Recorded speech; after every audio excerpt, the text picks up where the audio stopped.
बिहार में किस तरह की हलचल है, क्योंकि लगातार जो बैठकें चल रही हैं एनडीए गठबंधन की, उसमें नीतीश कुमार एक मुख्य भूमिका में दिखाई दे रहे हैं। रेल मंत्रालय पर उनकी नजर बताई जा रही है और भी कौन कौन से विभाग हैं जो वो चाहते हैं।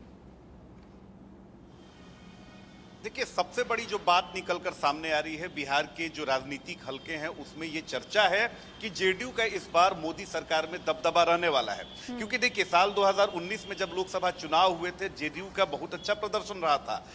उसके पास 16 सीटें थी, लेकिन मंत्रिपरिषद में वो मोदी कैबिनेट में शामिल नहीं हो सकी। हालांकि बाद में नीतीश कुमार की इच्छा के विपरीत आरसीपी सिंह मंत्रालय में गए, लेकिन जो दबदबा या जो प्रतिनिधित्व जेडीयू को मिलना चाहिए था वो नहीं मिला। लेकिन इस बार जेडीयू को पता है कि उसकी पूंछ कितनी है, उसकी हैसियत क्या है, और यही कारण है कि जेडीयू ने, और जो हमें जानकारी मिल रही है, मुख्यमंत्री नीतीश कुमार ने स्पष्ट तौर पर अपनी डिमांड रख दी है। और कोई ऐसा नहीं है कि बार्गेन करने वाली स्थिति है। उनसे पूछा गया और उसके बाद उन्होंने ये मांग रखी है कि तकरीबन 3 मंत्रालय चाहिए और हो सकता है कि एक राज्य मंत्रालय इस पार्टी को मिल सके।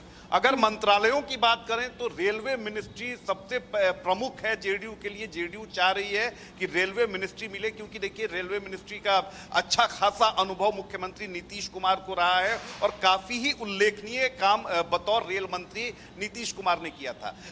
इसके अलावा बहुत सारे ऐसे मंत्रालय हैं जहां से सीधा जिसका सरोकार है बिहार से, वैसे मंत्रालयों की डिमांड है। स्पष्ट तौर पर सामने नहीं आ पा रहा है कि रेल के अलावे और कौन कौन से मंत्रालय चाहिए, लेकिन हो सकता है, जो हमारे सोर्सेज हैं जो काफी पुख्ता हैं, उनका कहना है कि नल जल योजना से जो जुड़ा हुआ मंत्रालय है हो सकता है जेडीयू अपने खाते में करे। और कौन कौन से मंत्री बनेंगे, इन 12 जो सांसद हैं उनमें कौन कौन से चेहरे हैं, इसको लेकर स्पष्ट जो रणनीति है वो बनाई जा रही है। दूसरी तरफ एलजेपी की बात कर लेते हैं तो एलजेपी की इच्छा ये है कि एक उसे कैबिनेट मिनिस्ट्री स्वतंत्र प्रभार का चाहिए और 2 उसे राज्य मंत्रालय का दर्जा चाहिए। लेकिन पेच फंसाते हुए दिख रहे हैं जीतन राम मांझी, क्योंकि जीतन राम मांझी की पार्टी है हम, और उन्होंने एक सीट गया की जीती है और उनकी ये इच्छा है कि उन्हें कैबिनेट मिनिस्ट्री दी जाए। और इसको लेकर कहीं ना कहीं बीजेपी जो है वो बड़ी ही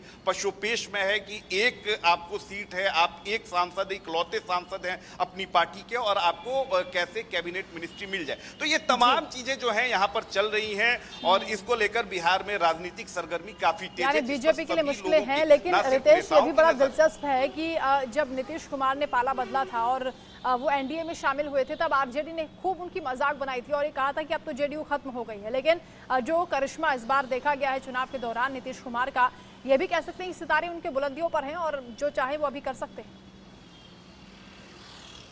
अब बिल्कुल सही कहा वंदना आपने। देखिए कि नीतीश कुमार की राजनीतिक प्रासंगिकता पर सवाल उठाए जाने लगे थे। ना सिर्फ विरोधी उठा रहे थे बल्कि सहयोगी भी उठा रहे थे। लेकिन नीतीश कुमार के बारे में ये कहा जाता है, जो लोग उनको बहुत अच्छे से जानते हैं, उनके साथ उठते बैठते हैं, उनका कहना है कि नीतीश कुमार के बारे में जिसने भी ये सोचा कि अब तो नीतीश खत्म, नीतीश का वहीं से पुनर्जन्म हो जाता है। आप देखिए कि किस तरीके से नीतीश कुमार पर कई सारे सवाल उठाए जा रहे थे और उनके कद को 40 विधायक से ही आंका जा रहा था, चाहे वो बीजेपी हो या फिर आरजेडी हो, उनके कद को 40 विधायकों से ही ये आंकने की गलती कर रहे थे। लेकिन देखिए कि जिस तरह से विपरीत परिस्थितियों में जिस तरह से नीतीश कुमार की पार्टी का प्रदर्शन रहा है, इसने बता दिया है कि बिहार में नीतीश कुमार की राजनीतिक प्रासंगिकता क्या है। और चाहे कितने भी चेहरे आ जाएं, सबसे जो अभी बिहार में उम्दा चेहरा है, जिस पर सबसे ज्यादा लोगों को भरोसा है, वो है नीतीश कुमार का चेहरा।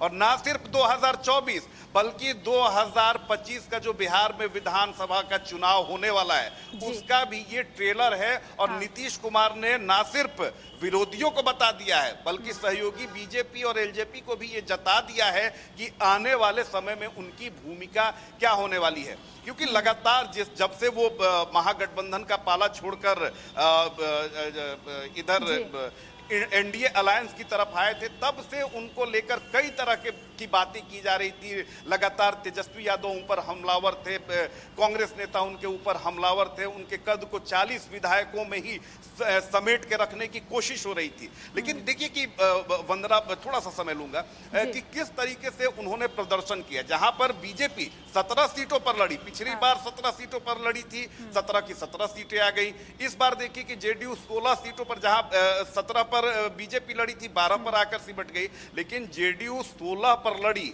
12 सीटों पर देखिए कि उसने किस तरह से अपना दबदबा कायम किया है।